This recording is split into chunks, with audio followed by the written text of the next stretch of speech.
Hey, everybody. Victoria Haffer here of Canine Empowerment. How are you?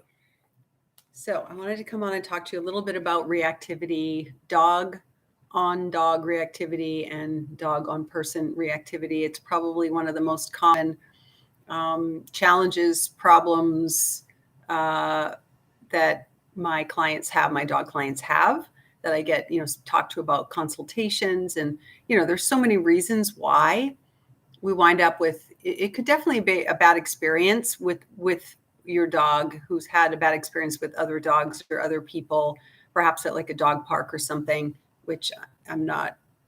My clients know I'm not a huge fan of dog parks for that reason and many other reasons. It's also a product of improper socialization. And socialization, that critical period at the very beginning of your dog's life that starts even, before they've come to you, whether you've worked with a reputable breeder and maybe the breeder has kept the pup for, 8 to 10 weeks, which is pretty standard. My hope is for at least 10 weeks, and that the breeder is actually preparing your dog for future life. Socialization. So socialization is really about all the experiences that your dog will have and allowing them to have a variety of different experiences in a good, positive light, right? So it's not you trying to force your dog into the water or force your dog to meet other people or other dogs when they're not quite ready or confident to do that. But it's really building a trusting relationship between you and your dog. And I understand that sometimes so many of us get dogs from rescues. So my two dogs, for those of you who know me and my pups, Thor, the pup of thunder, and Captain America, they both were rescue pups. So you don't really have much say over what happened to them prior to coming to you. So let's focus on the present moment. So regardless, you may have a dog that has a challenge with unfamiliar people and dogs in your world. So either or, whatever it is. And today, this is just going to be a 101, a basic overall, just kind of foundation of how you begin. First of all, I want you to think about your dog is not trying to give you a hard time. They're actually having a hard time, right? So that's really important to think about and understand that they're not trying to be a jerk. They're literally, sometimes it could be excitement. It might be high arousal and overstimulation, or they're just unsure. Right. So know that there's two very things. There's one situation where the dog sees another dog and basically because they're on a leash, it creates this barrier frustration. And then over time, the dog sees another dog. It doesn't get what it wants, which is to go and greet the other dog or play with the other dog. And then over time, that frustration starts to backfire. And now when they see another dog, they think that's the frustration, the dog itself. So that's one scenario. But the other one that is really common as well is when your dog sees another dog and it becomes fear-based. So in other words, they're unsure, they become anxious, fearful. It could be that they've been attacked by another dog. I know sometimes small dogs who have been kind of had bigger dogs rough play with them. It just takes one bad experience for a dog to suddenly have their brain create a new relationship with any other unfamiliar dog that they see. And, then then the response, may be whatever you see with your dog. So I want to talk a little bit about fight, flight, freeze, fawn. So the stress response in people and animals, there's 4 options. The first is fight. So you're fighting with a dog, looks like the dog moving towards the thing that they're afraid of, unsure about, anxious about. Moving toward them, going to the end of the leash, moving toward them, growling, snarling, snapping, all of those things. That would be the fight response. Flight is when they move away from the scary thing, trigger, person, dog, vacuum cleaner, whatever it is, right? So they move away from it, they back up. They could still be barking, but they're still moving back. And they're basically saying, stay away, stay away, stay away, right? Danger, danger, danger. And maybe they try to get behind you. Freeze mode is just like it sounds.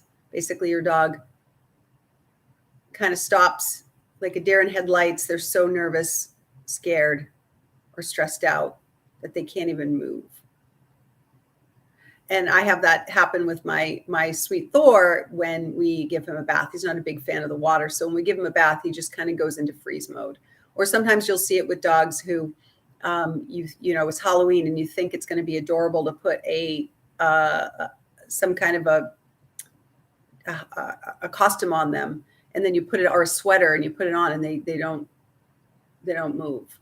That's not funny or cute. It just means that they're really scared or stressed, and they can't even move.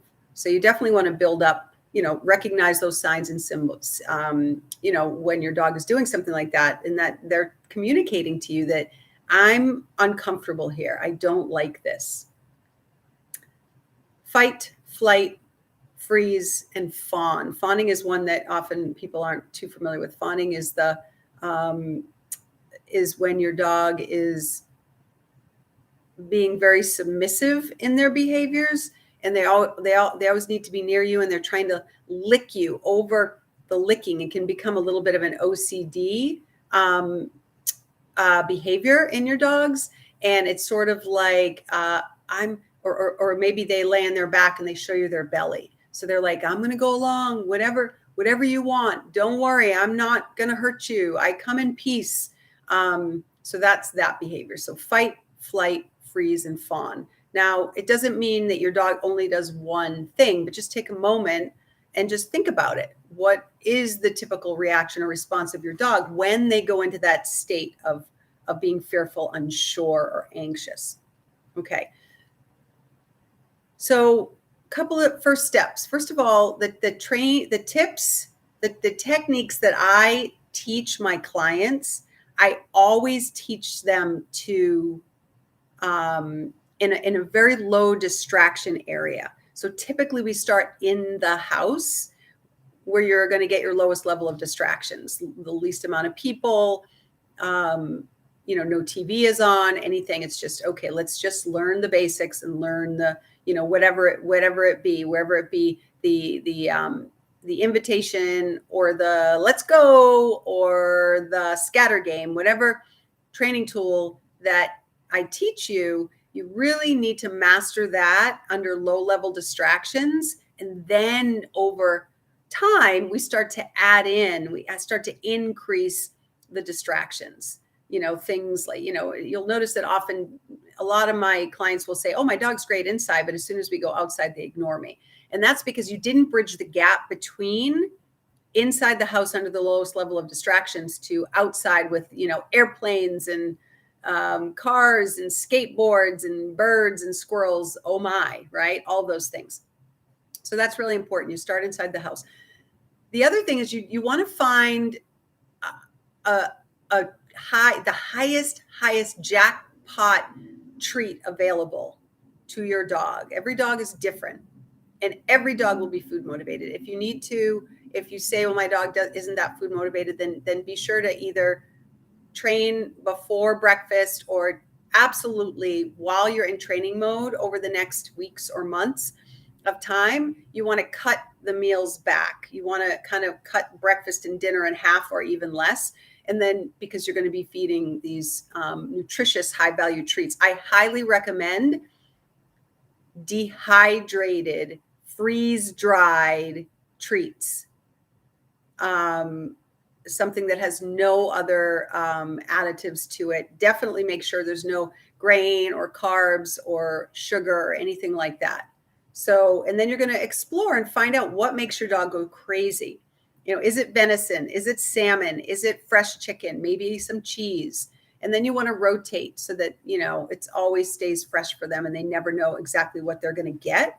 So that's important. So know what that highest value treat is, and then only use that when you do the training with them during those times of uncertainty, fear, or reactivity.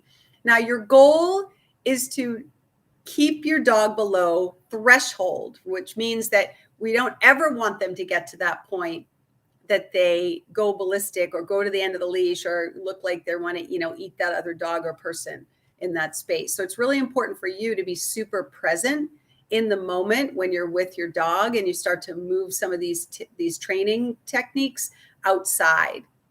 So that's really, really, really important. So, working on redirecting and moving away from and kind of playing with that dance and finding the space between where your dog is below threshold versus hits threshold and gets to that point where they're what we call in the red zone. Because once your dog is in that space in the red zone, forget it. There's no coming back. His cup is full and it's time to get your butt back home. So when your dog goes into that space of overstressing and goes into that place of max reactivity, then they have just dumped a boatload of adrenaline, that stress hormone, into the body. And that can take, hours. It can take up to 12 hours or more for it to actually flush back out of the system. So once that's done, just forget about it, right? Just forget about it. So a couple of things I want to talk about that you absolutely want to avoid when you're training your dog, actually doing any training, but especially with reactivity training, is saying their name over and over again. So truly the only time you should really be saying your dog's name is with recall, a really good, strong recall, and when you're praising them, so that they start to learn that when they hear their name, right, good things happen, good things come. So when you're irritated, annoyed, frustrated, or angry, right, with your dog and you're saying their name, they're going to start to associate that with that. So don't do it. Right. So another tip, when, if you are outside with your dog and you're starting to use some of these techniques, you definitely want to make sure that you are always positioning yourself between your dog and the thing, the scary thing, the thing that your dog is unsure of or aware of, that, creates that reactivity in them or makes them nervous. So practice that. You're going to have to switch hands on the lead and move from side to side, or perhaps you're going to cross, from one side of the street to the other. So ultimately, your dog needs to know that, he can trust you and that he feels safe in those situations and that you can always, you always have his back, basically. So ideally, what we're doing is by using a combination of these exercises, I call them kind of training games, think fun, that you would teach your dog. Basically, you want to play and explore. Every dog is different. So I don't have a cookie cutter approach to training. I really have to be there and see the dog and see what's happening in the moment. That's why it's so helpful for you to hire a professional dog trainer that knows how to work with dog on dog or dog on people reactivity in a positive way, not using any aversive techniques. So, because the big thing is, think about this. You can watch all the videos in the world, just like as if you were working with a personal trainer. Anyone can watch a fitness video, but then who's going to be there to correct your form, right? If you're not doing it correctly. Dog training is about timing. It's about creating, we want to classically condition our dog to the marker, right? So whatever marker you're using, whether it be yes, which is really common, or you're using a clicker, then you're teaching your dog, marking the behavior. He's being calm. All four paws are down on the ground. Maybe he's giving you eye contact, or he's just not barking or lunging or whining. And so you want to reinforce that behavior. So he's doing the behavior, you mark it, yes. and then you treat it. Reward. Mark. Yes. Reward. Treat. As opposed to yes, so that you're marking and rewarding at the same time.